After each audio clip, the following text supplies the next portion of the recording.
करिश्मा, रेशमा और मनीषा 3 बहनें हैं। उनका एक भाई भी है, मयंक। मयंक अपनी बहनों को बहुत प्यार करता है, लेकिन मयंक की पत्नी सविता इस मामले में मयंक से बिल्कुल ही अलग है। वो अपनी ननदों का जितना बुरा कर सकती है उतना बुरा करती ही रहती है और अपनी ननदों पर हुक्म भी चलाती है। करिश्मा, करिश्मा, तुमने अभी तक नाश्ता नहीं बनाया? तुम्हारे भैया को ऑफिस जाने में देर हो रही है। हाँ भाभी, बस अभी बनाती हूँ। करिश्मा, तुम ये ढीलापन छोड़ दो। कल को पराये घर जाना है। वहाँ अगर तुम इस तरह से काम करोगी तो लोग क्या कहेंगे कि माँ ने और भाभी ने कुछ सिखाया नहीं। और तुम्हारी दोनों बहनें कहाँ हैं? रेशमा मार्केट गई है और मनीषा सो रही है। क्या? सुबह के 8 बज रहे हैं और ये महारानी अभी भी सो रही है? ये कहते हुए सविता अपनी सास दुर्गा देवी के पास जाती है। माँ जी, देख रही हो अपनी बेटियों के तौर तरीके? क्या हुआ बहू, सुबह सुबह क्या कर दिया मेरी बेटियों ने? अरे एक तो अभी अभी उठकर किचन में गई है, दूसरी सुबह सुबह बाहर चली गई और तीसरी अभी तक सो रही है। क्या करूं मैं इन तीनों का, मैं तो परेशान हो गई हूँ। जाकर उठा उसे और रेशमा से मैं बात करती हूँ। सविता सीधा मनीषा के कमरे में जाती है और उससे कहती है, महारानी जल्दी उठो, सूरज सर पर आ गया है। भाभी थोड़ी देर और सोने दो ना, मैं रात को लेट सोई थी। वो क्या ना, यूनिट टेस्ट चल रहे हैं। शराफत से उठती है या नहीं, या फिर पानी की भरी बाल्टी डालूं तेरे ऊपर? नहीं भाभी, मुझे बिस्तर में नहीं नहाना, उठती हूँ मैं। मनीषा जल्दी से उठकर बाथरूम में चली जाती है। सभी आराम से बैठकर नाश्ता कर रहे होते कि तभी रेशमा बाजार से हाथ में सामान लिए आ जाती है। रेशमा को देखते ही सविता उस पर बरस पड़ती है। लो, आ गई महारानी। ऐसा भी क्या सामान लाना था जो सुबह आंख मलते ही बाजार की तरफ रवाना हो गई? भाभी, कल आप ही तो चीख रही थी कि घर का सारा सामान मुझे ही लाना पड़ता है, घर में किसी को भी किसी काम से कोई लेना देना नहीं है। अब मैं बाजार जाकर सामान ले आई तो आपको इस बात से भी तकलीफ हो रही है? देख रही हो माँ जी, अपनी बेटी की जुबान कैंची से भी तेज चलती है। और मयंक, आप तो कुछ कहेंगे नहीं अपनी लाडली बहन को। रेशमा, अपनी भाभी से ऐसे बात नहीं करते, चलो माफी मांगो। भैया, मैं क्यों माफी मांगू? आप भाभी से बोलिए ना कि हम पर कम हुक्म चलाया करे।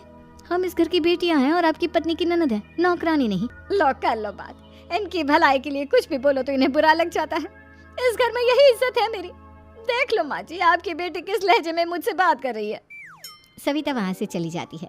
मयंक को बहुत गुस्सा आता है, वो भी वहाँ से चला जाता है। फिर करिश्मा रेशमा को समझाती है, रेशमा, तुम्हें भाभी से माफी मांग लेनी चाहिए थी ना। लेकिन दीदी, मैंने कुछ किया ही नहीं, तो मैं माफी क्यों मांगू? हाँ करिश्मा दीदी, रेशमा दीदी जैसे ही घर में आई भाभी ही उन पर चिल्ला रही थी। हाँ, मैं मानती हूँ कि गलती भाभी की थी। मैं तो इसलिए बोल रही हूँ कि भाभी ने माँ को तो पूरी तरह अपने वश में कर लिया है। वो हमारी बात सुनती ही नहीं। मयंक भैया हमारे लिए हमेशा खड़े रहते हैं, इसलिए उनकी बात का मान तो तुम्हें रखना चाहिए था ना। कोई फायदा नहीं दीदी, कुछ दिनों की बात और है, भाभी उन्हें भी हमारे खिलाफ भड़का देंगी। फिर वो भी माँ की तरह हमारी किसी बात का विश्वास नहीं करेंगे। इसी तरह सविता अपनी तीनों ननदों को किसी न किसी बात पर परेशान करती रहती थी। एक दिन मयंक अपनी तीनों बहनों के लिए गिफ्ट लाया। करिश्मा, ये तुम्हारे लिए हार का सेट। रेशमा, तुम्हारे लिए सुंदर सी ड्रेस। और मनीषा, तुम्हें किताबें पसंद है ना, तुम्हारे लिए किताबें लाया हूँ। थैंक यू भैया, थैंक यू भैया, थैंक यू भैया। करिश्मा, तुम्हारा नेकलेस कितना सुंदर है, ये भैया कहाँ से ले आए होंगे? मैंने भैया को 3 दिन पहले फोन पर ये डिजाइन दिखाया था और आज भैया ये ले आए। सविता तो अपनी ननदों के गिफ्ट्स देखकर जल गई और करिश्मा का नेकलेस तो उसे भी बहुत पसंद आया था। अपनी बहनों के लिए कितना अच्छा नेकलेस लेकर आए हैं, मुझे कभी कोई गिफ्ट नहीं दिया।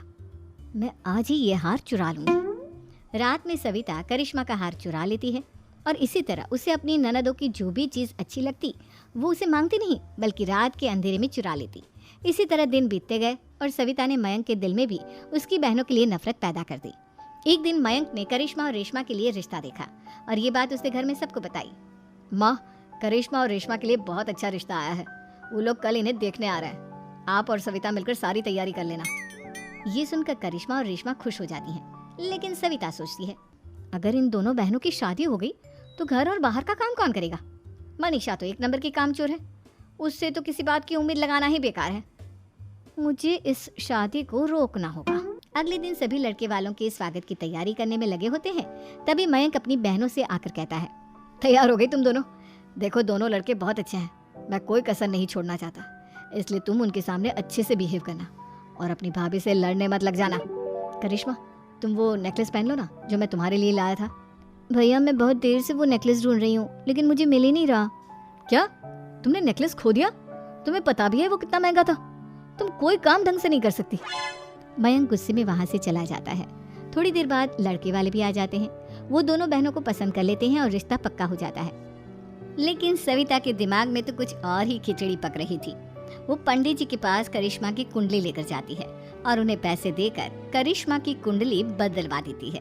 जब लड़के वालों के पास करिश्मा की कुंडली जाती है तो वो दुर्गा को फोन करते हैं। बहन जी, हमने करिश्मा की कुंडली अपने पंडित जी को दिखाई थी। आपकी बेटी की कुंडली नहीं बल्कि दोषों का पिटारा है। देखिए, मैं और मेरे पति इन सब बातों में बहुत विश्वास करते हैं, इसलिए हम आपकी बेटी से अपने बेटे की शादी नहीं करा सकते। इस तरह करिश्मा का रिश्ता टूट जाता है और सभी घर वालों को बहुत दुख होता है। अब कविता सोचती है, चलो करिश्मा का तो रिश्ता टूट गया, अब रेशमा का भी रिश्ता तोड़ना है। क्या करूं क्या करूं? अब सविता आवाज बदलकर किसी अननोन नंबर से रेशमा के होने वाले ससुराल में फोन करती है। हेलो, मैं कौन हूँ कौन नहीं ये आपके लिए जानना जरूरी नहीं। बस इतना सुन लो कि रेशमा का 2 साल से किसी के साथ अफेयर चल रहा है। बस रेशमा का रिश्ता तोड़वाने के लिए सविता का इतना कहना काफी था। अब रेशमा का भी रिश्ता टूट गया। मयंक और दुर्गा देवी ने रेशमा को खूब खरी खोटी सुनाई और उससे बार बार उस लड़के के बारे में पूछने लगे। आप दोनों मुझे क्यों परेशान कर रहे हो? अरे कोई लड़का होगा मेरी लाइफ में तो मैं बताऊंगी ना। जब कोई है ही नहीं तो कहाँ से लाऊं मैं कोई लड़का? तो तेरे होने वाले ससुराल वालों को फोन किसने किया था? माँ मैं नहीं जानती किसने फोन किया था, मैं सच कह रही हूँ। मैं तो पहले ही कह रही थी इसकी लगाम खींच कर रखो, लेकिन मेरी सुनता ही कौन है। आप चुप रहिए भाभी, ये सब आपका ही किया धरा है। अब तीनों बहनों को विश्वास हो जाता है कि ये सब उनकी भाभी ही कर रही है। तीनों बहनें अपनी भाभी को सबक सिखाने के लिए एक वकील कर लेती है और घर में हिस्सा मांगना। देखो भैया, माँ बाप की जायदाद में जितना बेटों का हक होता है उतना ही बेटियों का, इसलिए इस घर के 4 हिस्से होंगे और हमें अपना हिस्सा चाहिए। मैंने तुम्हारे लिए क्या क्या नहीं किया और तुम इस घर में हिस्सा मांग रही हो?